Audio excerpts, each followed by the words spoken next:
गाजियाबाद के लौनी क्षेत्र के पार्षद ने अंकुर विहार थाना प्रभारी पर गंभीर आरोप लगाते हुए एक प्रेस वार्ता का आयोजन किया। इस दौरान उन्होंने थाना प्रभारी की कार्यशैली पर गंभीर सवाल उठाए और एसएचओ अंकुर विहार योगेंद्र पवार के खिलाफ मोर्चा खोल दिया। पत्रकारों को जानकारी देते हुए उन्होंने कहा कि 2 दिनों पूर्व एक युवक आफताब की हत्या की गई थी और जिसको लेकर पुलिस सही कार्यवाही नहीं कर रही थी। इसके बाद लोग कार्यवाही की मांग कर रहे थे, जिसके साथ ही एसएचओ द्वारा बेहद ही अपमानजनक व्यवहार किया गया, जिसकी वीडियो भी वायरल हो रही है। जो आपके वार्ड में रहता है, जिसकी सहायता के लिए आप गए थे, तो पुलिस प्रशासन द्वारा आप पर भी एक मुकदमा दर्ज हो गया, ऐसी जानकारी हमें मिली है। क्या है ये पूरा प्रकरण? देखिए, पूरा प्रकरण ये है, एक नौजवान युवक आफताब जिसकी उम्र 22 वर्ष थी, उसकी दिनांक 23/6/2026 को बड़ी ही दर्दनाक हत्या थाने से अंकुर विहार थाने से महज 700 मीटर की दूरी पर कर दी जाती है चाकुओं से। हत्या करने वाले जो लोग थे उसमें 4 नामजद 3 से 4 अज्ञात थे, जिसमें मुकदमा संख्या 150/26 दर्ज हुआ। लेकिन जो मुकदमा दर्ज हुआ सिर्फ वो हत्या में ही दर्ज हुआ, जबकि वो एक षड्यंत्र था। आफताब को घर से 2 लड़के बुला के लेके गए थे, उसमें उन्होंने कोई धारा ऐड नहीं करी, सिर्फ हत्या की धारा में उन्होंने वो मुकदमा दर्ज कर दिया, क्योंकि वो एक गरीब परिवार था। आपके कथन अनुसार भी घर से बुलाकर ले गए, तो सीधा सीधा मामला अपहरण का भी बनता है जी। तो ऐसी कोई धाराएं बीएनएस नहीं लगाई गई? ऐसी कोई बीएनएस की धारा नहीं जोड़ी गई, जबकि बीएनएस 61 भी इसमें लगता, षड्यंत्र के तहत बीएनएस 3/5 भी लगता, क्योंकि 1 से ज्यादा लोग मारने वाले थे। लेकिन कहानी उसमें यह है, जो उसमें 2 लोग हैं मारने वाले आरोपी, उनका पिता आजाद, जो कि पुलिस का बड़ा करीबी है, मुखबरी का काम करता है, तो कहीं ना कहीं पुलिस का सहयोग उसके लिए रहा है और वो पूरी रात और सुबह पूरे दिन थाने पर मौजूद रहा है। जबकि इतनी गंभीर अपराध में पुलिस उसके पिताजी को नहीं पकड़ सकती थी क्या, जो थाने के बाहर बैठा रहा? वो कोई रिश्तेदार था उनका। अरे क्या कारण थे इस घटना में पुलिस ने आप पर भी अंकुश कसने का कार्य किया, आपके खिलाफ मुकदमा दर्ज कर दिया? देखिए, ये थाना अंकुर विहार का पहली घटना नहीं है।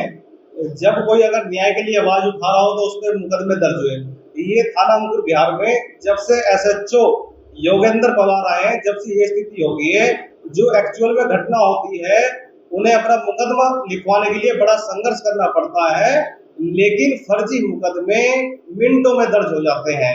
मामला ये था, जब और लोगों की गिरफ्तारी नहीं हुई तो परिवार विवश होकर अपना शांतिपूर्ण तरीके से, संवैधानिक रूप से, जो कि संवैधानिक हक है विरोध प्रदर्शन करना, वो गड़ी कटैया रोड से जा रहे थे। मुझे किसी की सूचना मिली कि भाई आपके वार्ड के लोग मेन रोड से काफी लोग इकट्ठे होकर जा रहे हैं, क्या बात है? मुझे भाई मैं आके देखता हूँ।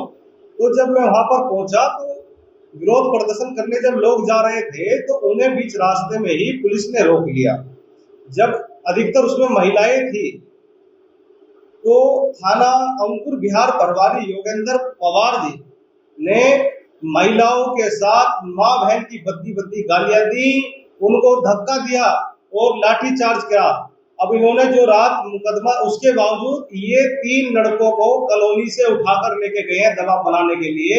परिवार पर दबाव ये बनाया कि उन 3 लोगों को हम लोग छोड़ेंगे जब तुम लोग इसका अंतिम संस्कार कर दोगे।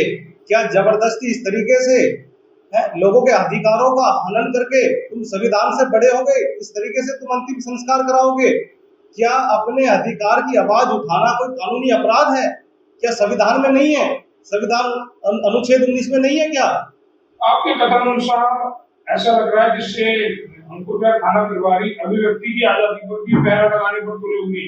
बिल्कुल, जब से ये आए हैं योगेंद्र पवार इस थाने में, आप रिकॉर्ड निकलवाइए, तकरीबन अब तक कम से कम 150 फर्जी मुकदमे दर्ज किए गए हैं लोगों पर।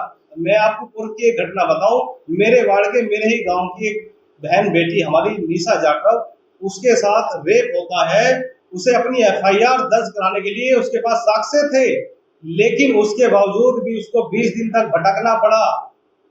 एससी आयोग जाना पड़ा 2 दिन, जब जाकर एफआईआर दर्ज हुई। लेकिन फर्जी मुकदमे तो अंकुर विहार थाने में मिनटों में लिख जाते हैं। आप यहाँ पर प्रेस कॉन्फ्रेंस कर रहे हैं, एक मुकदमा आप पर पहले ही दर्ज हो चुका है, आप उसे कह रहे हैं कि ये फर्जी मुकदमा है, क्या अब ये निश्चित नहीं है कि आपकी तरफ एक मुकदमा और भी लिख जाए? देखिए, अगर मुझे किसी पीड़ित की न्याय की आवाज उठाने के लिए अगर ऐसे फर्जी मुकदमे झेलने होंगे तो मैं ऐसे 10 मुकदमे झेलने के लिए तैयार हूं, मैं जेल जाने के लिए तैयार हूं। लेकिन लोनी क्या, अगर प्रदेश देश में अगर किसी पीड़ित को मेरी जरूरत पड़ेगी तो मैं उसकी न्याय की लड़ाई लड़ूंगा, और पूर्व में भी लड़ता हुआ आया हूं। मैं आपको बताऊंगा कि किस प्रकार इन्होंने फर्जी ये मुकदमा लिखा है। इन्होंने जो ये रात मुकदमा लिखा है 11:56 पे, जबकि मुकदमा लिखने से पूर्व ये 3 लोगों को कॉलोनी से गिरफ्तार करके ले गए थे जबरदस्ती, और जबरदस्ती ये सीसीटीवी कैमरे में वहां आ रहे थे, तो बिना वर्दी के वहां 2-3 लोग गए और उन्होंने जबरदस्ती वहां पर सीसीटीवी की वीडियो डिलीट कराई। ये मुकदमा है 151। इन्होंने इसमें लिखा है तहरीर में कि उपरोक्त लोगों द्वारा ये कृत्य जानबूझकर किया गया, जिससे लगभग 2 से 3 घंटे तक रोड बाधित होकर जाम लग गया। अगर 2 से 3 घंटे जाम लगता तो वो जाम खजूरी तक लग जाता, जबकि मेरी फेसबुक लाइव वीडियो सबसे बड़ी साक्ष्य है कि पूरी जो घटना थी, विरोध प्रदर्शन करने जा रहे थे, बीच में ही रोक लिया गया, कोई जाम नहीं लगाया गया, बीच में ही रोककर लोगों के साथ बदतमीजी की गई। आपने वीडियो देखी होगी। हम खुद घटनास्थल पर मौजूद थे और हमने देखा 3 से 4 मिनट का ये सारा खेल था, जिसको लेकर पुलिस तुरंत एक्शन में आई थी और पुलिस ने भीड़ को तितर-बितर कर दिया था। ये मैं आपको दिखाना चाहूंगा मीडिया के माध्यम से। मैं प्रदेश की जनता को दिखाना चाहूंगा कि थाना अंकुर विहार पुलिस किस तरीके से, ये जाते समय की है, आप दिखाइए, ये लाइव है, इसमें कोई एडिटिंग नहीं हो सकती, कोई एआई नहीं आ सकता।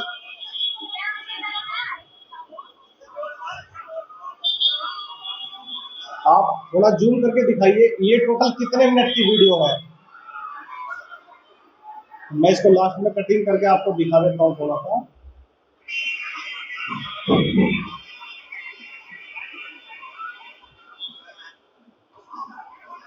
पुलिस ने लाठीचार्ज कर दिया, वहां पर लोगों के मोबाइल छीने गए। ये इन्होंने यहाँ लाठीचार्ज कर दिया, जिससे लोग इधर उधर हो गए। कुछ वीडियो अंकुर विहार थाना प्रभारी की वायरल हो रही है, जिसमें वह महिलाओं के साथ अभद्रता करते दिख रहे हैं, एक व्यक्ति के साथ हाथापाई करते दिख रहे हैं। क्या ये सब कुछ सच है? नहीं, व्यक्ति के साथ नहीं करी, उन्होंने महिला के साथ करी है। और एक चीज आप उस वीडियो में नोटिस करना, एक किन्नर समाज की वहां पर मौजूद थी, उनके साथ भी गाली गलौच अभद्र व्यवहार किया गया।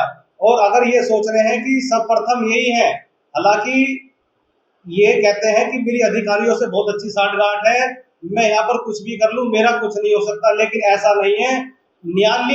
न्यायालय है, देश में संविधान है, हम इस मामले को लेकर न्यायालय में जाएंगे और इन्हें दिखाएंगे कि कानून है और संविधान है, और आप सिर्फ एक एसएचओ हैं, थाने तक सीमित हैं।